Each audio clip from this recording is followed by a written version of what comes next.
Dans ce prêche aujourd'hui, on va parler des attitudes et des comportements à avoir le jour du vendredi.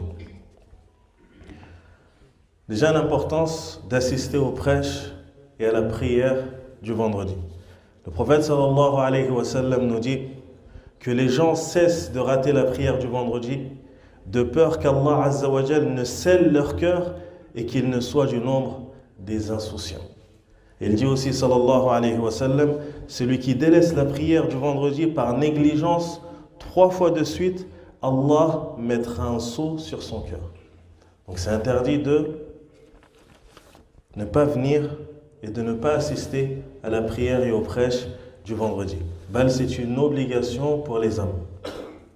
C'est une obligation pour les hommes, à partir du moment où il n'est pas voyageur, car le voyageur, il n'est pas concerné par cette obligation. Mais les hommes, ils sont concernés par l'obligation de venir et de s'asseoir et de prêter l'oreille au prêche le jour du vendredi.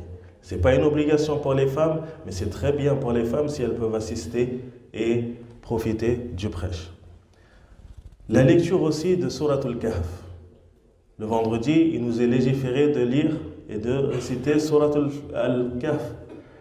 Et le prophète sallallahu alayhi wa sallam nous dit que celui qui récite Suratul Kahf, c'est une lumière pour lui de ce vendredi-là jusqu'à l'autre vendredi. C'est une lumière pour lui. Allah, il l'illumine de par le fait qu'il a récité Suratul Kahf, de ce vendredi à l'autre vendredi. Donc si lui, il récite tous les vendredis Suratul Kahf, c'est une lumière pour lui, tout au long de sa vie. Et aussi, parmi les comportements à avoir, le fait de faire le ghusl, d'accord, de faire le grand bain rituel. Le prophète sallallahu alayhi wa sallam dit, quiconque prend un bain rituel, il fait le ghusl, puis s'en va assister à la mosquée le vendredi, puis effectue autant de prières qu'il pourra, puis écoute l'imam jusqu'à la fin de son sermon, puis prie avec lui, obtient le pardon des péchés qu'il a commis entre ce vendredi-là et le vendredi précédent, plus 3 jours. Et il dit aussi, sallallahu alayhi wa sallam, que prenne un bain rituel celui d'entre vous qui veut aller assister à la prière du vendredi. Et le mieux, c'est que tu fasses ton bain, que tu fasses ton ghusl juste avant de sortir pour aller à la prière. Ça, c'est le mieux. Et le musulman se doit de s'embellir. Il se doit de s'embellir pour aller à la mosquée, de manière générale. Et plus particulièrement le vendredi. Tu fais ton ghusl, tu portes des beaux habits, tu te brosses les dents, tu utilises ton siwak, tu mets du parfum et tu sors. Tu vas au Jumu'ah. Et aussi, le fait aussi de multiplier les prières sur le prophète sallallahu alayhi wa sallam. D'après Anas, radiyallahu anhu, le prophète sallallahu alayhi wa sallam a dit « Multipliez les prières sur moi le jour et la nuit du vendredi. » Le jour et la nuit du vendredi. La nuit du vendredi, c'était quand? C'était hier, après le Maghreb. Car dans l'islam, on commence la nouvelle journée par la nuit. Après le Maghreb, ça y est, on est rentré dans la nouvelle nuit du prochain jour. Ça veut dire qu'hier, après le Maghreb, on était dans la nuit du vendredi. Et là, on est dans la journée du vendredi. Et après le Maghreb, on rentre dans la nuit de samedi. Donc le prophète, il disait, sallallahu alayhi wa sallam, multipliez les prières sur moi le jour et la nuit du vendredi. Celui qui prie sur moi une prière, Allah azza wa jal en prie sur lui 10. Ça, c'est quelque chose sur quoi on est beaucoup négligent. Pourtant, dans la prière du prophète sallallahu alayhi wa sallam, il y a beaucoup de vertus. Peut-être tu es touché par beaucoup d'épreuves, tu es touché par beaucoup de problèmes, tu es touché par beaucoup de galères. Et le simple fait de multiplier les prières sur le prophète sallallahu alayhi wa sallam, ça peut débloquer beaucoup de situations. Mais on est négligent face à ça. Pourtant, c'est quelque chose de simple. Tu pries sur le prophète sallallahu alayhi wa sallam, Allahumma salli ala Muhammadin wa ala ali Muhammad, kama sallayta ala Ibrahim, jusqu'à la fin. N'importe quelle formule. Essaye de faire en sorte que tout le temps ta langue soit dans l'évocation d'Allah subhanahu wa ta'ala. Fais beaucoup de dhikr.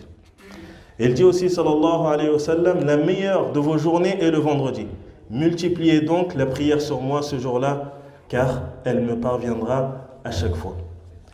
Et aussi l'interdiction de vendre ou d'acheter après l'appel à la prière. Allah azza wa jalla dit, ya ayyuhalladhina amanu, إذا نودي للصلاة من يوم الجمعة فاسعوا إلى ذكر الله وذروا البيع ذلكم خير لكم إن كنتم تعلمون. Donc Allah il dit subhanahu wa ta'ala, ô vous qui avez cru, quand on appelle à la prière le jour du vendredi, accourez à l'évocation d'Allah et laissez toute négoce. Cela est bien meilleur pour vous si vous saviez.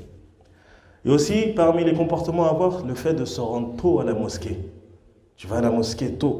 Abu Huraira radiyallahu anhu, relève du prophète sallallahu alayhi wa sallam, qu'il a dit, le jour du vendredi, les anges se postent à chacune des portes de la mosquée, inscrivant les arrivants en fonction de leur ordre d'arrivée. L'homme qui vient tôt est comme celui qui a donné un chameau en offrande, puis comme celui qui a donné une vache en offrande, puis comme celui qui a donné une chèvre en offrande, puis comme celui qui a donné une poule en offrande, puis comme celui qui a donné un œuf en offrande. Et lorsque l'imam apparaît, afin de s'installer sur sa chaire, sur son mimbar, les anges plient leur registre et entrent écouter le rappel. Tu as 5 temps le jour du vendredi. Le prophète, il a cité 5 temps. Dans le premier temps, la personne qui vient dans le premier temps, il a la récompense de la personne qui a fait l'offrande d'un chameau. Celui qui vient dans le deuxième temps, il a la récompense de celui qui a donné une vache en offrande. Celui qui vient dans le troisième temps, il a la récompense de celui qui a donné une chèvre en chameau, en offrande. Celui qui vient dans le quatrième temps, il a la récompense de celui qui a donné une poule. Celui qui vient dans le cinquième temps, il a la récompense de celui qui a donné un œuf en offrande. Celui qui vient après cela, il n'a rien de tout cela. Les anges, ils sont postés aux portes de la mosquée, ils écrivent ceux qui viennent. Et à partir du moment où l'imam il rentre dans la mosquée et qu'il s'assoit, c'est terminé. Ils plient bagages et ils viennent s'asseoir pour écouter le rappel. C'est-à-dire ceux qui vont venir après, ils ne seront pas notés dans ce registre-là. Et beaucoup, ils font exprès de venir en retard. Ils veulent venir juste dans la partie où on parle en français. Et ça, c'est une erreur. La base, c'est qu'au Jumu'ah, tu viens tôt. Plus tu viens tôt, plus ta récompense est énorme. Mais quand tu viens en retard, il se pourrait que tu n'as même pas de récompense. Tu viens, t'assistes au Jumu'ah, peut-être tu as eu la prière, mais tu n'as pas la récompense du Jumu'ah. Il est aussi légiféré de prier 2 unités avant de s'asseoir dans la mosquée. Donc même pendant l'adhan. Des fois tu rentres dans la mosquée, tu trouves que le mu'adhin il est en train de faire le adhan. Certains parmi les gens, ils restent debout, ils attendent que le mu'adhin termine le adhan pour pouvoir prier leurs 2 unités. Mais ça c'est une erreur le jour du vendredi. Le jour du vendredi, si tu rentres et que tu trouves que le mu'adhin il est en train de faire le adhan, tu pries directement. Tu n'attends pas qu'il termine, tu pries directement et ensuite tu t'assois. Ça c'est pour le Jumu'ah. Amma pour les autres prières, tu rentres dans la mosquée, tu trouves que le mu'adhin est en train de faire le adhan, ce qui est légiféré là, c'est que tu attendes. D'accord? Tu répètes après le mu'adhin et dès qu'il a terminé, tu pries. Amma le Jumu'ah, c'est le contraire. Tu commences à prier et ensuite tu t'assois. Et même pendant le prêche aussi. Tu rentres dans la mosquée, tu trouves que l'imam il a déjà commencé son prêche, tu pries 2 unités de prière rapidement et ensuite tu t'assois. Et il faut savoir que le jour du Jumu'ah, il n'y a pas de sunnatul ratiba. Al-rawatib, c'est les 12 unités de prière que tu pries chaque jour. Le prophète sallallahu alayhi wa sallam dit, celui qui prie 12 unités de prière surrogatoires chaque jour, Allah azza wa jalla lui construit une maison au paradis. Et bien le Jumu'ah, il n'a pas de ratiba juste avant le Jumu'ah. D'accord? Ça veut dire que tu ne vas pas prier tes 4 unités. Ni avant, ni après. D'accord? Ce qui est légiféré, c'est de prier. Les compagnons, ils priaient, parce qu'Allah Azza wa Jalla leur a facilité de prier. Jusqu'à voir le prophète sallallahu alayhi wa sallam, ensuite, ils s'asseyaient. D'accord? Et ils écoutaient le prêche. Donc, il n'y a pas de ratiba juste avant le Jumu'ah. Et après le Jumu'ah, le prophète sallallahu alayhi wa sallam a dit, celui qui veut prier après le Jumu'ah, qu'il prie 4 unités. Et il est rapporté que lui, il priait 2 unités chez lui. Certains savants, ils ont dit, celui qui veut prier dans la mosquée juste après le Jumu'ah, il prie 4 unités. Celui qui veut prier chez lui, il prie 2 unités pour rassembler entre les 2 hadiths. Et parmi les comportements à avoir, ne pas courir pour s'y rendre. Tu ne cours pas pour te rendre à la mosquée, de manière générale.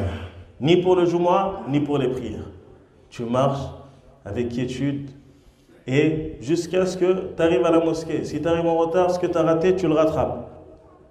Et aussi s'asseoir là où il y a de la place sans gêner ni enjamber les gens. D'accord? Abdullah ibn Busr a dit, un homme vint un vendredi enjamber les gens Il enjambe les gens pour passer devant. Peut-être il a trouvé de la place au premier rang. Et du coup, le prophète sallallahu alayhi wa sallam, il était en train de faire le sermon. Et le prophète lui a dit, assis-toi, tu déranges. Assis-toi, tu déranges. Tu veux le premier rang, tu veux le mérite qu'il y a dans le premier rang, il faut que tu viennes tôt. Tu ne peux pas te permettre de venir tard et de passer devant tout le monde parce que tu veux le premier rang. Là, tu veux le premier rang, tu fais les causes pour avoir le premier rang. Ça veut dire que tu viens tôt. Si tu viens tôt, tu vas trouver de la place au premier rang. D'accord? Et quand on rentre, on trouve qu'il n'y a pas de place, c'est aux gens aussi de faire de la place. Quand tu viens, assieds-toi, fais en sorte que tu prennes la place que tu as besoin et ensuite que tu laisses la place pour les autres aussi. Il y a des gens, ils s'assoient mal. Il y a des gens, ils veulent s'asseoir derrière, alors que la base, c'est que tu t'assois devant. Plus tu seras rapproché de l'imam, mieux ça sera. D'accord? Et celui qui participe à la prière du vendredi doit écouter attentivement le sermon de l'imam. Il n'est pas permis de s'adresser ou bien d'adresser la parole à son voisin, fût-ce pour lui dire de se taire, même pour lui dire de se taire. Celui qui le fait profère une vaine parole et perd la récompense de son Jumu'ah. Juste par le fait de dire à ton voisin, tais-toi. Tu perds la récompense de ton Jumu'ah. D'après Abu Huraira, radiyallahu anhu, le prophète sallallahu alayhi wa sallam a dit, si tu dis à ton compagnon, tais-toi au moment où l'imam prononce son sermon, tu auras proféré une vaine parole. Et du coup, tu annules la récompense de ton Jumu'ah. Et certaines personnes aussi, ils jouent pendant le Jumu'ah. Tu vas le trouver en train de jouer sur son téléphone. Il va envoyer des messages. D'autres, ils vont prendre des vidéos pendant que l'imam il fait son prêche. D'autres, ils vont dégainer le téléphone pour enregistrer le prêche. À partir du moment où l'imam il est venu, qui s'est assis, khalas, tu ne fais plus rien. Tu ne joues plus avec rien, tu ne touches plus rien. Car le fait de toucher avec ça, tu annules ton Jumu'ah. Le prophète sallallahu alayhi wa sallam, il dit, celui qui joue avec les pierres le jour du vendredi, pendant que l'imam il fait son prêche, il a annulé son Jumu'ah. C'est pareil pour le téléphone. Tu joues avec ton téléphone, tu envoies des messages, tu prends des vidéos, tu enregistres. Si tu dois faire quelque chose, tu le fais avant.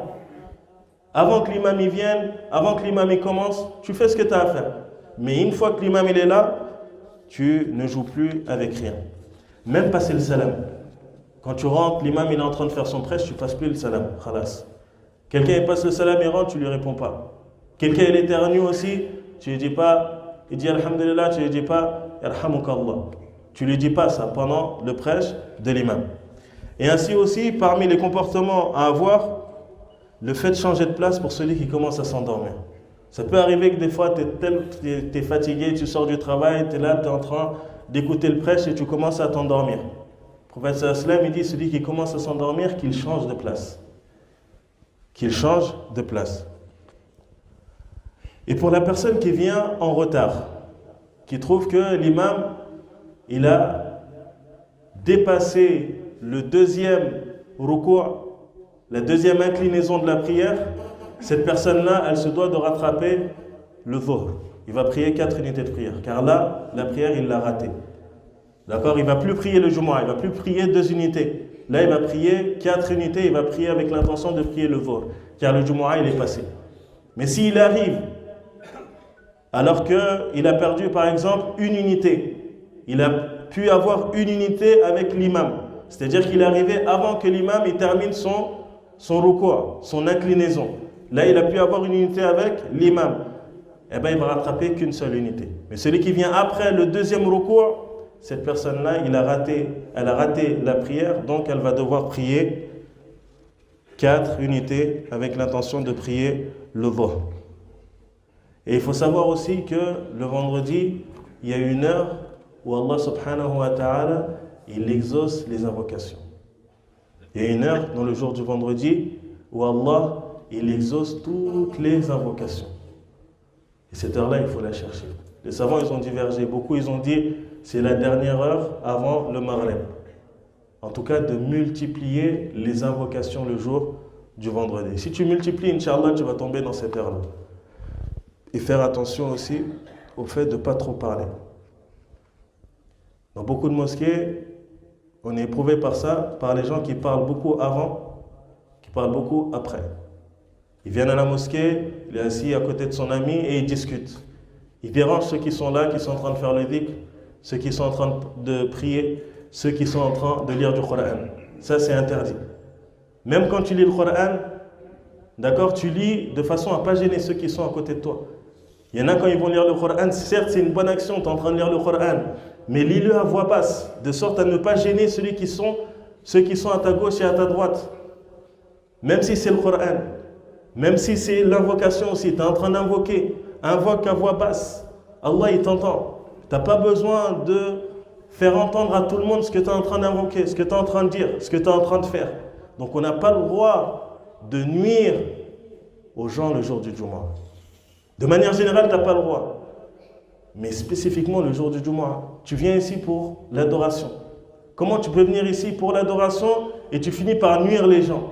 Parce que tu discutes trop fort, parce que tu rigoles dans la mosquée. On n'est pas venu pour ça. La mosquée, c'est un lieu de rappel, c'est un lieu de prière, c'est un lieu d'adoration. Ce n'est pas un lieu où tu viens prendre des péchés. À la base, tu es venu récupérer des bonnes actions, pas de prendre des péchés. Qu'Allah Azza wa Jal nous réforme, nous accorde la bonne compréhension dans notre religion. ربنا آتنا في الدنيا